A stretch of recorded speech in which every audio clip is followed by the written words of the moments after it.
Praise be Jesus Christ, and welcome back to CarmelCast. I am Brother John Mary of Jesus Crucified, and I'm joined once again by Father Pier Giorgio of Christ the King. How you doing, Father? I'm doing great. How are you? Good, good. Well, we're excited once again to be back to share a little bit and reflect on some aspects of Carmelite spirituality, and then end this episode with a great interview. So who I want to talk about today is a Carmelite Blessed Marie-Eugène of the Child Jesus. And he's actually one of our more unknown, I think, Carmelite saints and blesseds. I feel like in more recent years, he's become more well known, but yeah, he's not as popular as like Therese or Elizabeth, and I think, or Teresa and John of the Cross. So, but I think he has a lot to say to us, especially as in our times and in kind of contemporary society. And so I just wanted to start then by giving kind of just a brief biography, share a little bit about who he is. And hopefully then from there we can kind of bounce off and share a little bit about his specific spirituality. So he was named Henry, and he was born in 1894 in southern France. And he was one of 5 children. And his father worked in the mines in France, so very hard work. So his family was very poor, and they really suffered a lot during that time. And actually, his father died when Henry was about 10 years old. And I think it's interesting that so many of our saints, they lost a parent, at least one parent, when they were young. I don't know, there might be something to that. John of the Cross, his father died when he was young. Teresa lost her mother. Therese lost her mother. Elizabeth lost her father. I don't know. It's something about the Carmelite saints in particular, it seems. Edith Stein lost her father. It's Yeah. it's a very astute observation that people have actually asked me about what's with Carmelite saints and the fact that most of them lost parents at a young age. Yeah. There's something about the suffering, the psychological experience of that suffering from a young age, I think, that drives a person, if they respond well to God's grace, it drives them to holiness, I think. Henry felt called to the priesthood from a very early age, and he entered the seminary at age 17, and that was when he first discovered Saint Therese and began to read and fall in love with her spirituality. And 2 years after that, after he entered the seminary in 1913, something rather significant happened in the world. World War I erupted, and so Henry ended up leaving his time of studies in the seminary in order to serve in the army. And he served for 5 years on the front lines as an officer. And he actually won awards for his bravery, the bravery that he showed during the war. Again, a kind of an interesting thing, I think, about his life, the fact that his time of seminary was disrupted by this time of very difficult time of war that really kind of could shape him as a person. So after the war, he resumed his studies in 1919, and then he went on retreat in preparation for his diaconate in 1920. And it was on that retreat that he was reading a book on the life of St. John of the Cross when he received this sudden, overwhelming revelation to become a Carmelite. I think it's very interesting also to see the ways that our saints kind of interact with each other, how certain people feel drawn to or called to Carmel through the interaction with another saint. So we see, for example, Henry here is reading about St. John of the Cross, and that's really when he feels called to Carmel. And Edith Stein's another example. She was reading the life of St. Teresa when she received her calling to become a Carmelite, or to become Catholic at first, and then later a Carmelite. And so I think we all have kind of our individual saints that we are reading. I don't know, what was it for you, Father Giorgio? Therese, of course.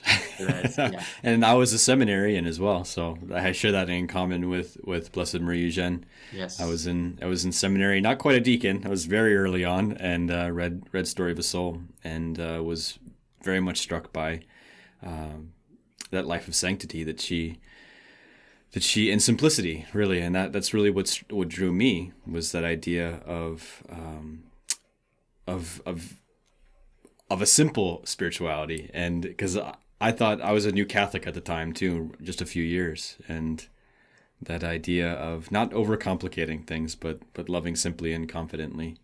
Yeah. So that was it for me. And I should mention too that next week we're going to be talking about Edith Stein's conversion. Yes, yeah, through that interaction with the life of Teresa of Avila.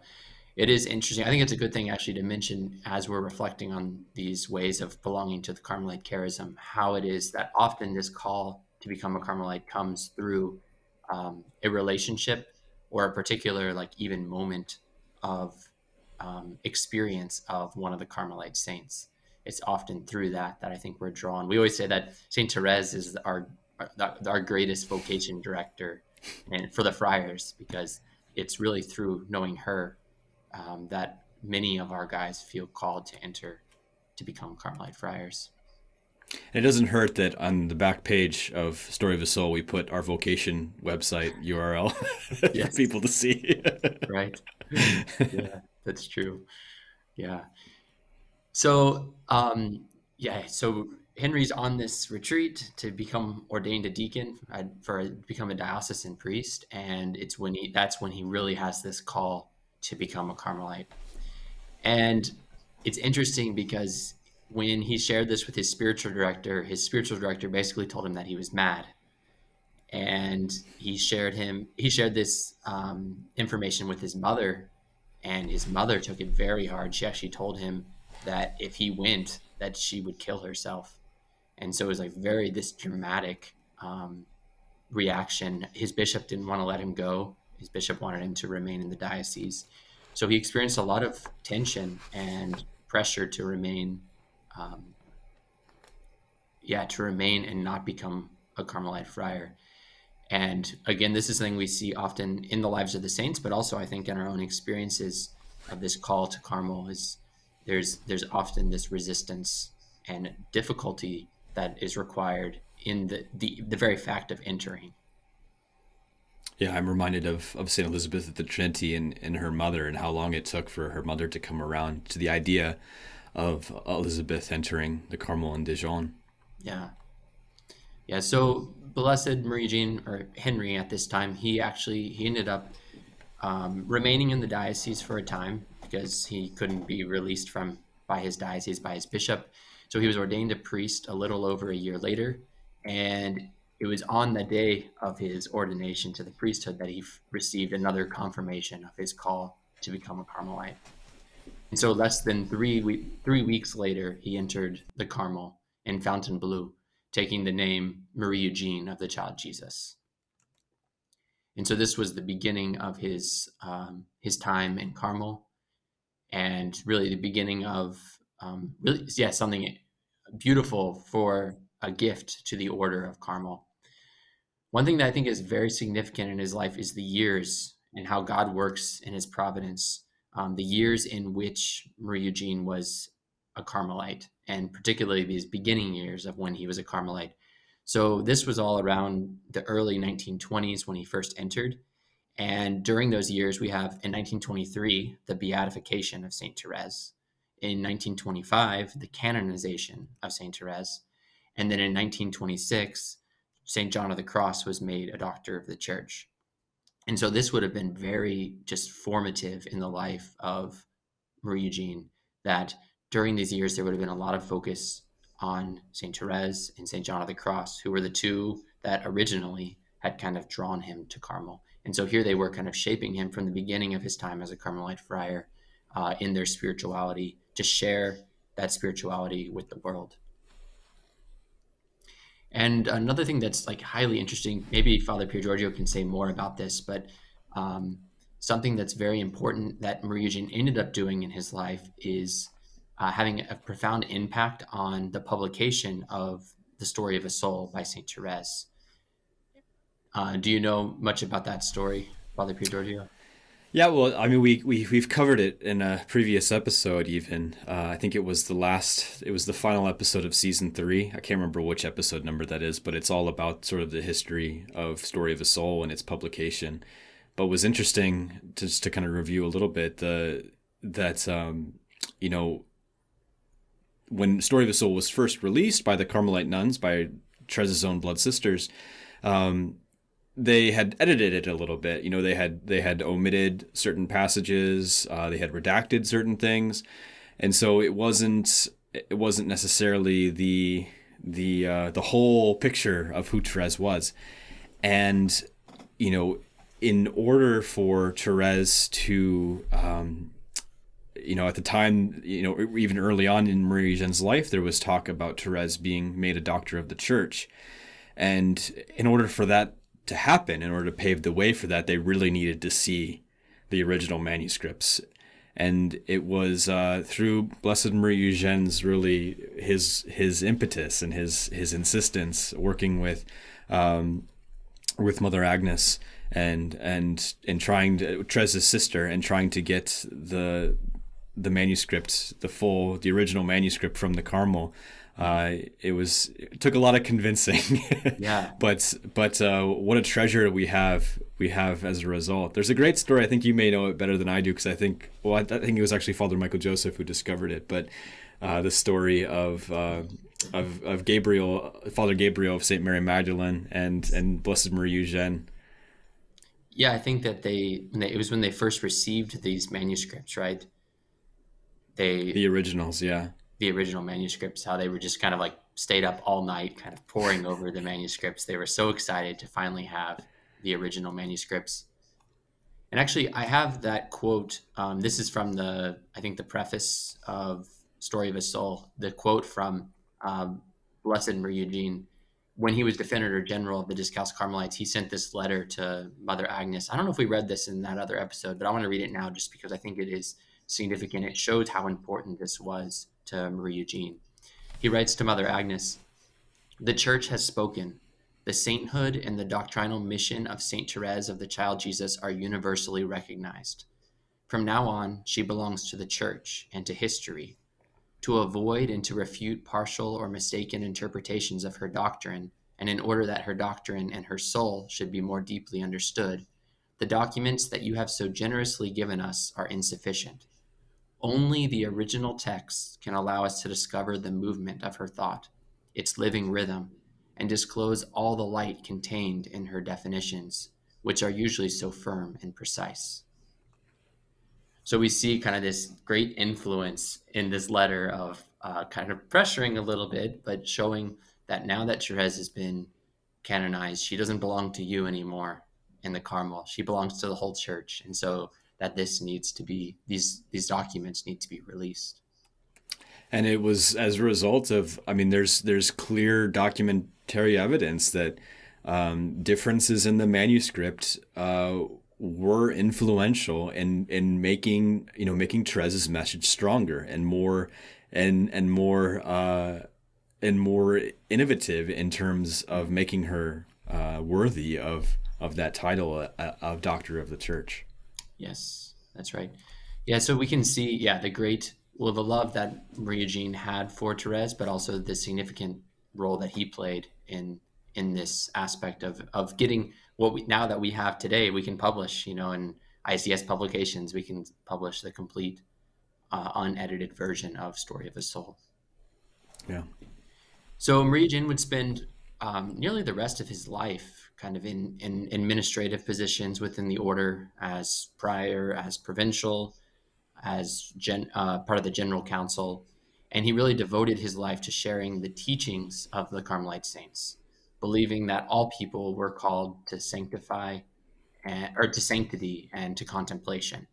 And we see here kind of this kind of prefiguring one of the emphasis of the Second Vatican Council, that it was discussed among theologians, are all people called to contemplation?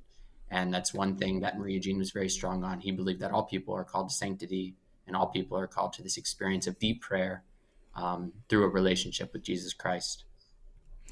He also, I think it's significant to mention that he had a very strong relationship with the third person of the Trinity as well, in the Holy Spirit.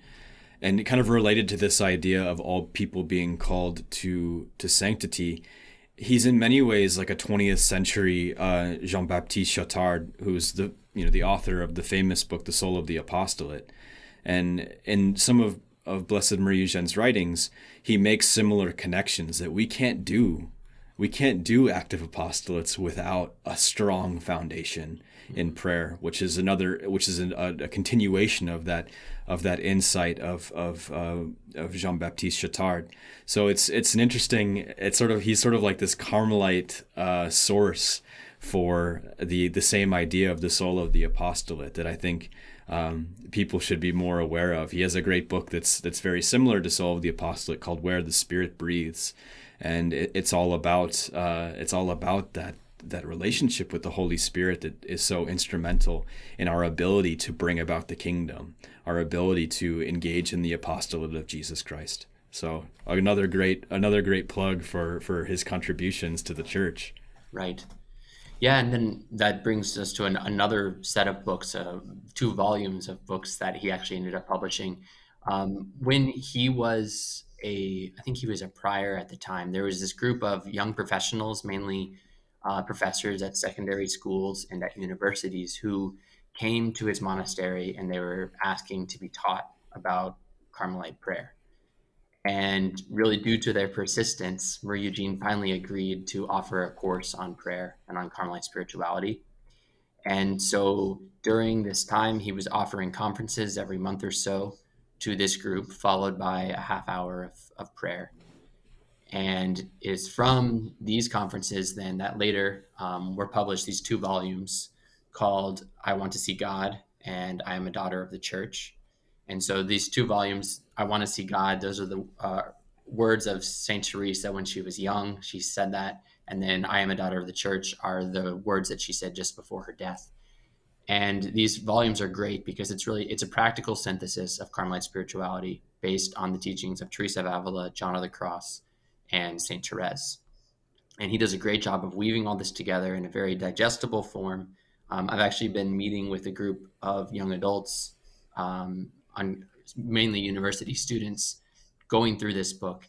And it's so amazing to see this, starting from the beginning with these foundations and then working through what is prayer and how to live Carmelite spirituality. And then with this group, which is the point again of Marie-Eugène's whole thing, is like then putting it into practice, taking time and practicing prayer, living a life of prayer. And so those books, I think you can buy them from the ICS website, icspublications.org. And I highly recommend both of them, I Want to See God and I Am a Daughter of the Church. So then we have, kind of wrapping up, the end of Marie-Eugène's life. The last couple of years he had declining health, but he still continued to teach spirituality. And he died in 1967 at the age of 72. He was made a venerable by Benedict XVI in 2011 and beatified by Francis in 2016. So we can see more recently, really, his name has become more well known outside of France. And I believe hopefully he'll be canonized within the next several years. We'll see. And his feast day is February 4th. Well, I skipped one important aspect of his life. Back in 1929, which was, he was, had been ordained for about 10 years at this point. There were 3 young women who ran a school who came to him for spiritual advice and for spiritual direction. And this was the beginning of what would become Notre Dame de Vie, which is a secular institute that belongs to the Carmelite family. And so I'm very excited that we have an interview with a member of Notre Dame de Vie, Anne-Elisabeth Giuliani. And in that interview, she'll explain a lot more about what is a secular institute and what is the charism of Notre Dame de Vie and how that fits in with the Carmelite charism. So stay tuned, and I hope you enjoy this interview after a short break.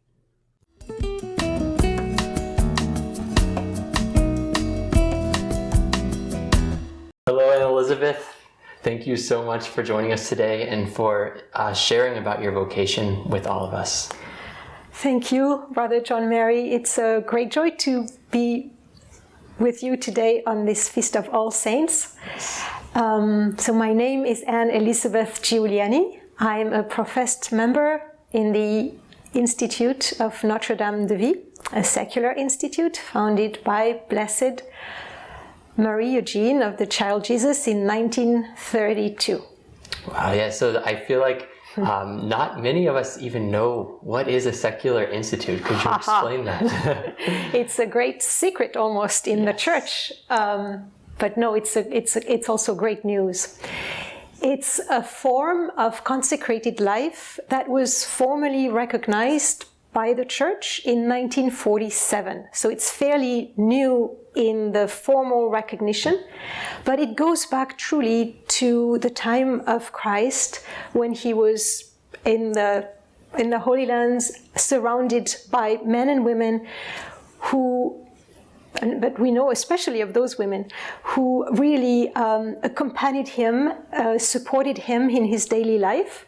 And along the course of the centuries, there were really many impetus for people who were fully immersed in the world and yet lived a consecration. And for example, St. Francis de Sales wanted his visitandines to be like what today is a secular institute. But the society, historically and socially, nobody was ready to have women out and about without any structure.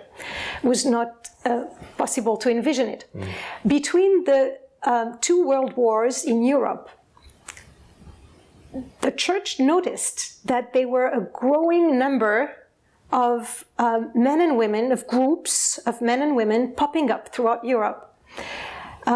People who wanted to be fully dedicated to God and to the church, and yet felt a call to remain in the world, in the secular world. Secular meaning the world, the ages. World War I was a tremendous trauma in all of Europe. Millions of men died, young men.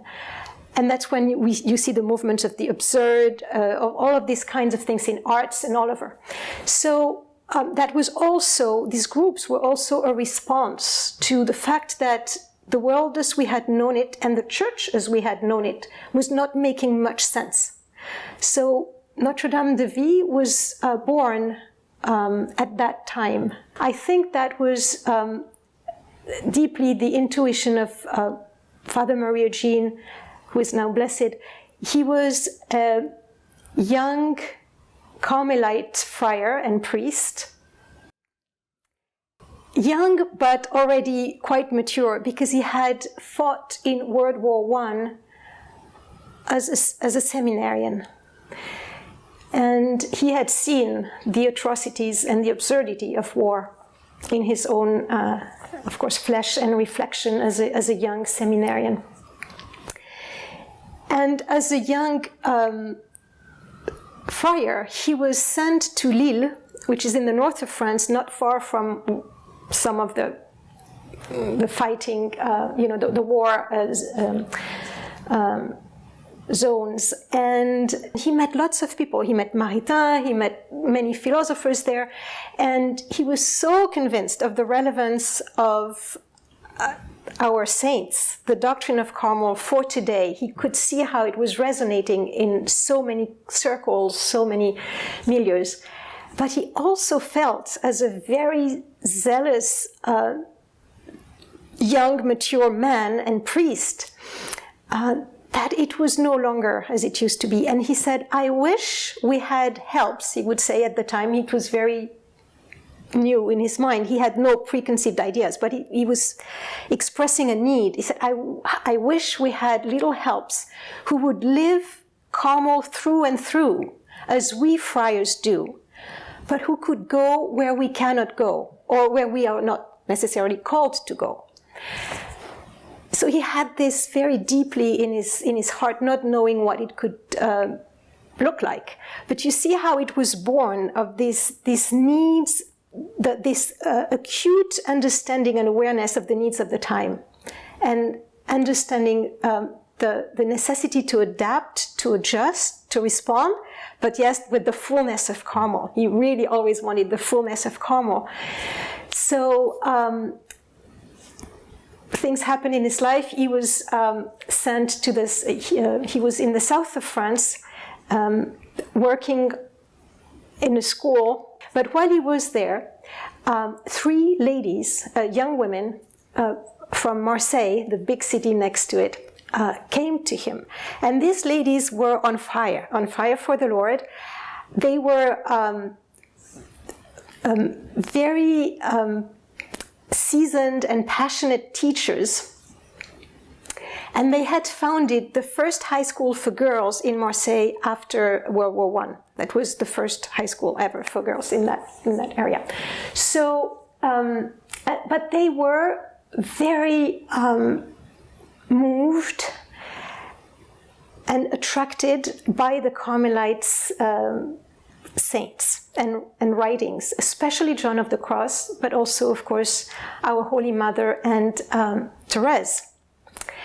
And so they knocked on the doors of many Carmels and were told repeatedly, "You do not belong here." And one day, one of those holy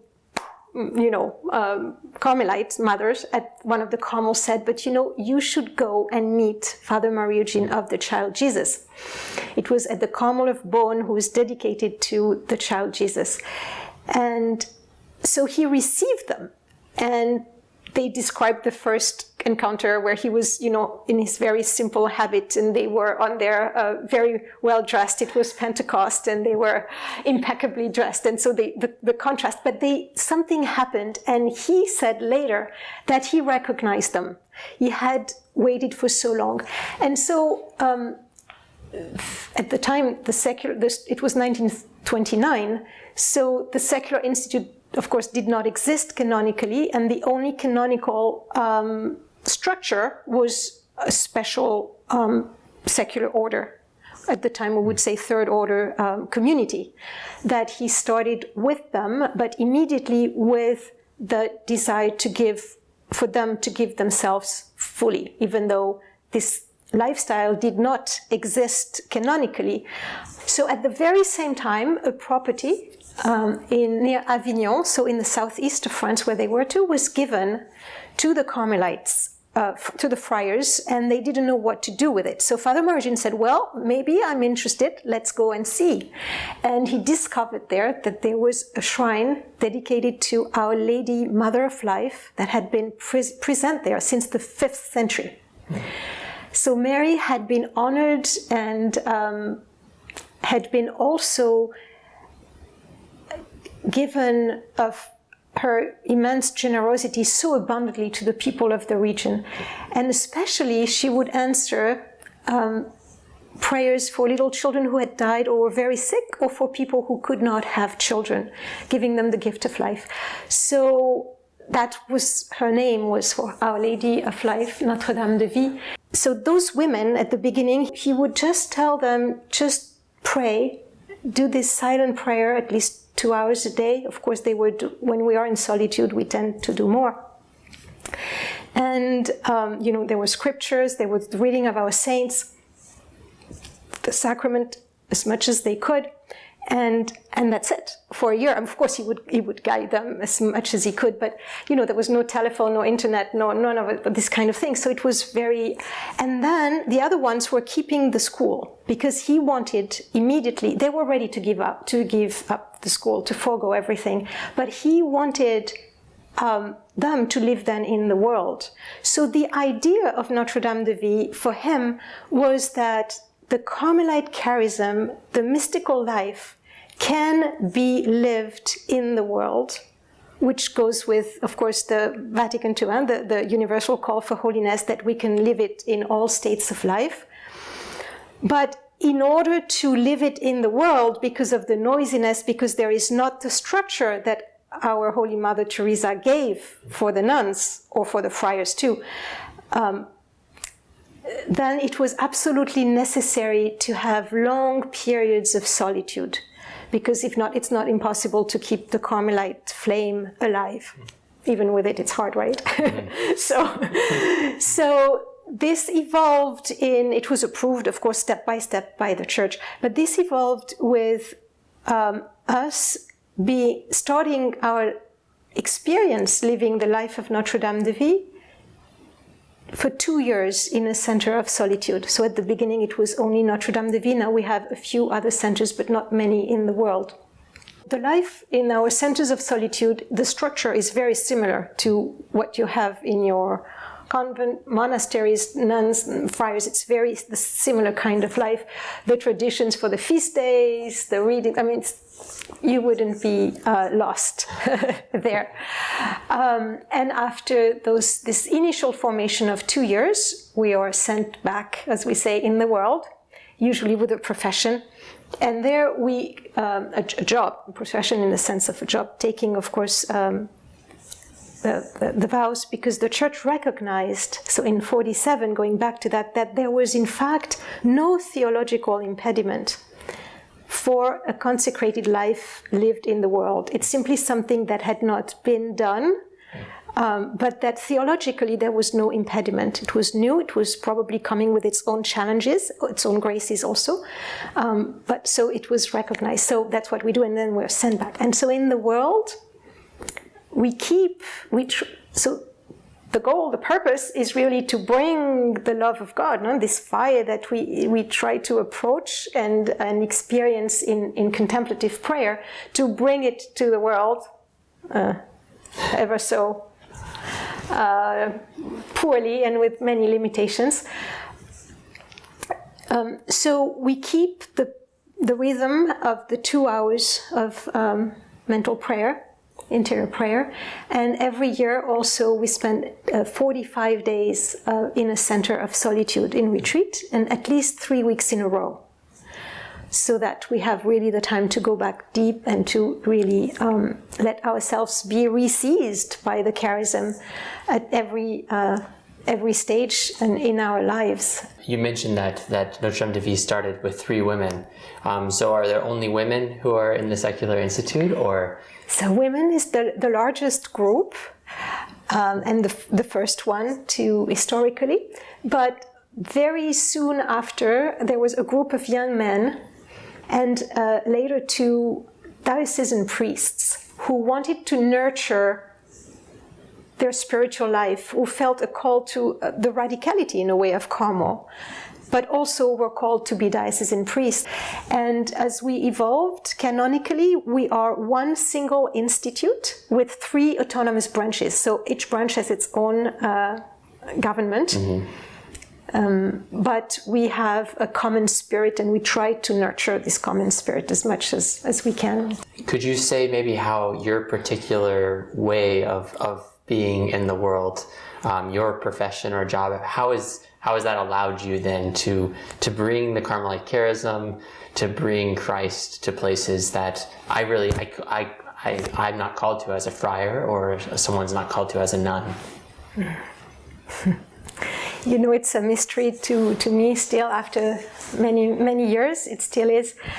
So we share it in the ordinariness of a job. Some people have a profession in which, like I do have now, in which sometimes it's easier you work for the church, so it's easier to make a direct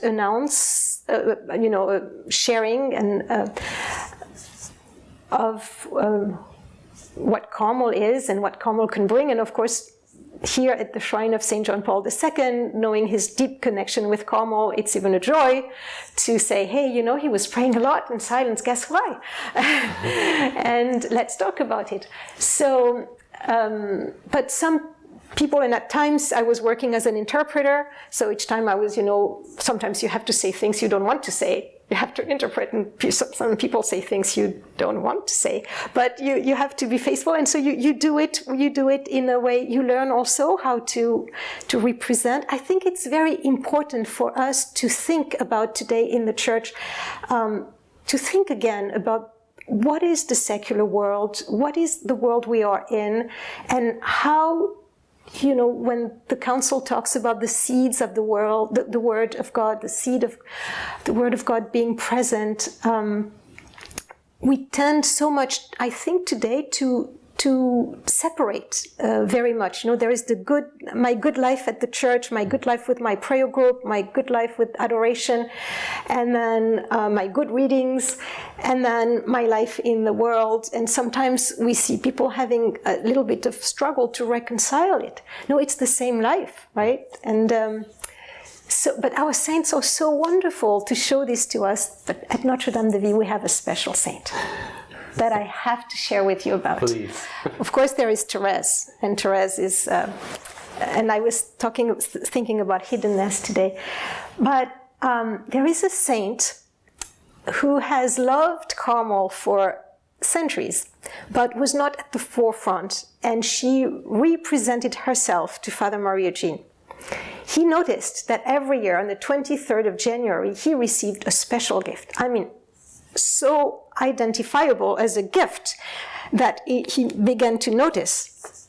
So he tried to find out whose feast day it was, and it became clear to him that it was Emerentiana. She was the wet sister of Agnes, Saint Agnes, in the Roman times, so the 4th or 5th century, I'm not sure, in Rome. And she may have been African, we don't know, but there were African slaves in Rome at the time, in any case, or from maybe from North Africa. She was a slave. And Agnes was from a very prominent family. And she was fully in service of Agnes, fully in service of the family. And when Agnes was martyred, she was buried outside of the city where the family had a property, where the catacombs of St. Agnes are. She would, out of loyalty and friendship for Agnes, she missed Agnes so much, she was probably a teenager, she would go every day to the tomb of Agnes to find her spirit, to be with her, to be connected with her. And some pagans and people noticed that, and she was stoned to death. So she received the baptism of blood, because we are not sure she was ever baptized, on the tomb of Agnes in faithfulness. And you may have noticed, if you go there, that with Agnes in the same tomb are also the remains of Emerentiana. They are buried together as two sisters. For Father Marie-Eugène, it was the relationship that Notre Dame de Vie was to have vis-à-vis the order, Carmel. The little servant who doesn't deserve to be there was just taken in this great movement of Carmel in service of our saints, of our doctrine, of the order, if the order wants us to, truly in service of this great tradition, and also in service of the church. What advice would you give to someone who might be feeling like God is calling them to discern a call to a secular institute, or particularly to Notre Dame de Vie? It's hard, because I think our vocations are so personal, so personal. I would say begin by pay attention to the movements of the Spirit, because the Spirit is there, He's alive, and He guides us. He doesn't let us down, nor does, of course, Our Lady.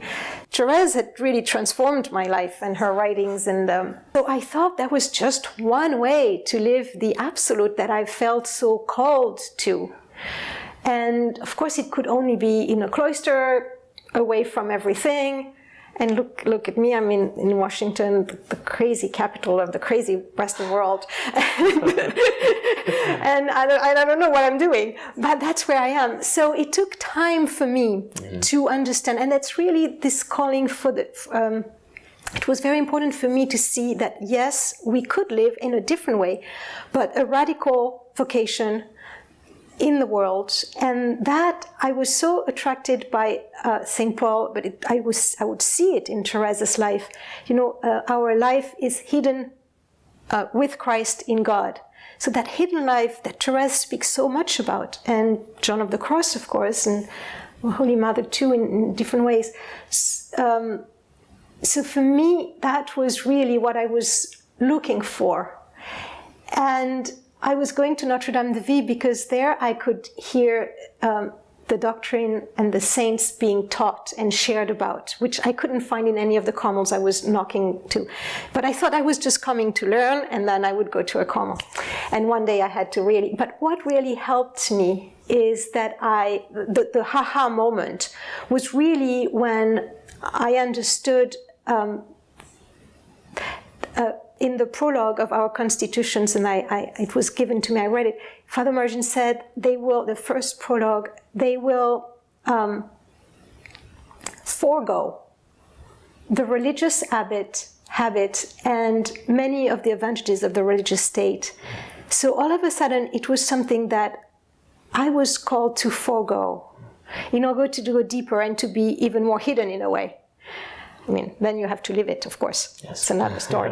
But you see the movement, the vocation. Yeah. One thing that's really struck me knowing you and learning more about Notre Dame de Vie is the radicality of that call. I think that often we look at the friars or the nuns and we see, because of the exterior things, we make visible in our lives the radicality of that call. Yes. But in many ways, it's necessary for the world. Oh, yes, certainly. Yeah, but in you're called to the same radicality. In a slightly more hidden way, but just as radical, of giving over your entire life to Carmel and to Jesus Christ. Is there any particular Carmelite writing that has made a profound impact on you in your vocation to Notre Dame de Vie? So at different stages, I've been in Notre Dame. I joined in 1986, so obviously, the writings like scripture, they always knew we hear them differently. But I think for me, Therese, and that's again the hidden life, the little grain of sand in here. But for me, there is this letter to Céline. Céline tells her, you seem to be possessed by God as others are possessed by the devil. How do you do it? It seems so easy for you. And Therese is upset by that. She doesn't like that she would see her and understand her like this. So she said, dear sister, do you not understand that to love Jesus, the weaker and more wretched we are, the better material do we make for his consuming and transfiguring love? In French, she doesn't use wretched. So of course, wretched, you think of Amazing Grace. It resonates in English, but she uses, it's very strong. The more weak we are and without virtue, it's very strong. So this sense of powerlessness that by ourselves we cannot do it. And today we all say, oh, people are more fragile, and we all have, yes, we have those wounds. She had those wounds, some were healed, some weren't. And I think it's great hope for today that even when we fall, and how many times, and we can, God's mercy. And so in fact, our holiness is more, as she would say, to raise our little foot at the bottom of and so I think for me that's the good news of Therese. The simple desire to be a victim suffices, but we must also consent to ever remain poor and helpless, and here lies the difficulty. So our holiness in accepting continuously our powerlessness, our poverty, our doing it again. No. I did that again? Yes, you did. And, and being there and trusting in this mercy. And I think for me today, it's really, there would be many other gifts. Of course, there are many other gifts of Carmel today, but I think that's really a core message for, that we try to bring. So we try to